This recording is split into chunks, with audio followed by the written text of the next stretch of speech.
This is a 2009 Jeep Compass. The air conditioning isn't blowing out cool air, so I'm gonna see if I can just recharge it. I looked at a repair manual for the Jeep Compass, and it said that the placard for the refrigerant is either up on the hood or right in the front. So it says the refrigerant type is R134A.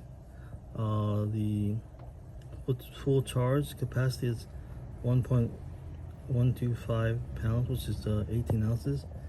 So I've got this bottle of refrigerant that's 18 ounces. It's got 15 ounces, I believe, of refrigerant and 3 ounces of oil, which is needed to lubricate the seals. In fact, the manual recommends that you turn on the air conditioning once a month at least for about 10 minutes, even when it's cold. That's so that the seals are lubricated with oil and they don't crack, they don't shrink, and which leads to leakage. So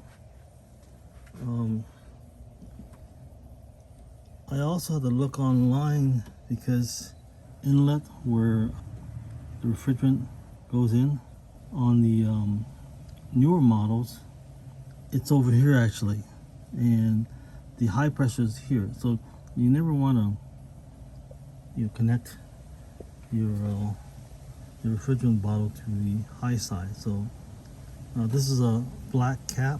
It should be either blue or black for the low side.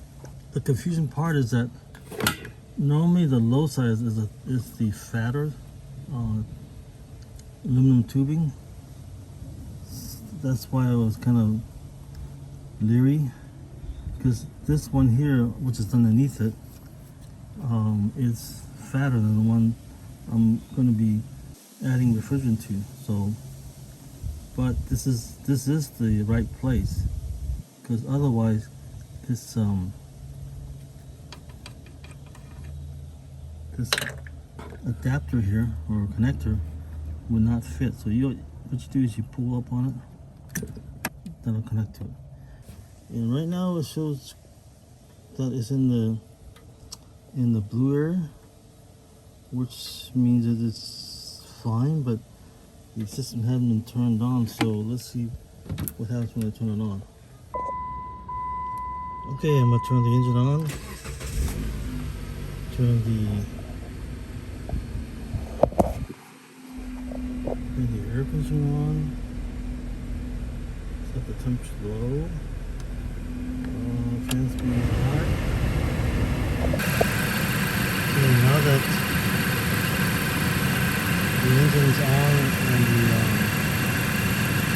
air pressure is turned on, the 3 ounces is in the green, which is low. So I'm going to go ahead and add some freon. I'm pushing that button here.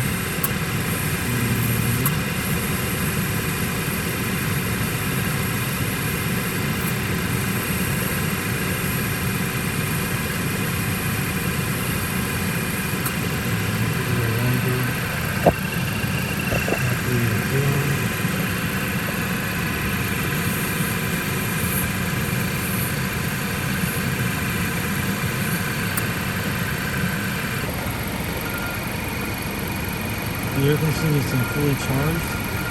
It's within the blue zone. And you don't have to go all the way to the maximum line of the blue.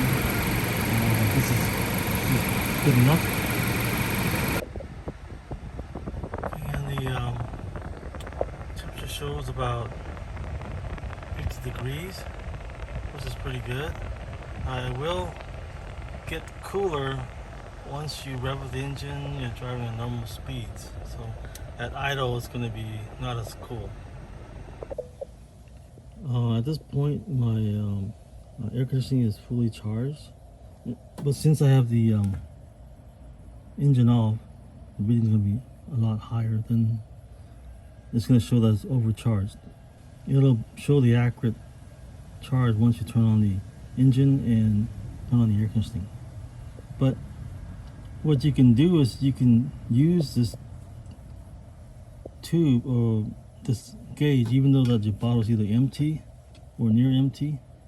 You can just check periodically if you wanted to see if your refrigerant is within the blue area, provided that you turn on the engine and turn on the air. So as long as this connector is connected, then the refrigerant won't leak out. Okay, because once you connect this connector to it, the refrigerant is going to come out through the tube here and stop right here, but it'll show you the pressure in the line. So that's a good way to check once in a while. I'm going to go ahead and remove the connector here. It's just a spring-loaded connection here. Just pull up on it. Okay, I'm going to put the dust cap back on.